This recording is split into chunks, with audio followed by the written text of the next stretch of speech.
Hello guys and welcome to new brand video. And today I'm going to show you how to quote messages in Microsoft Teams in desktop application.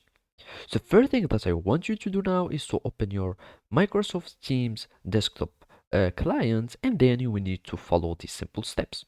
So basically, after you connect with your email into Microsoft Teams, you will find this main menu or this page as follow. So here you will find the navigation bar at the left here of the window, and here you will need to search for the chat bar or the chat choice and click on it, and here we will find all the conversation that you had here in this chat bar here.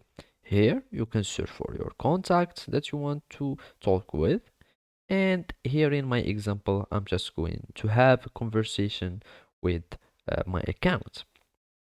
So basically, to quote a message, all you need to do is to reply on it.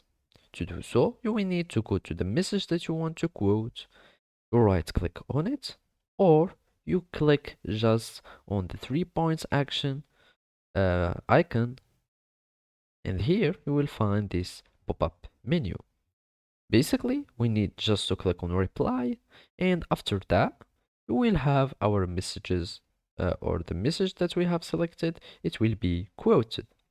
So I'm just going to answer like that, and as you can see, my previous message is quoted now. So basically, this is how you can do it. Thank you for watching and see you next time.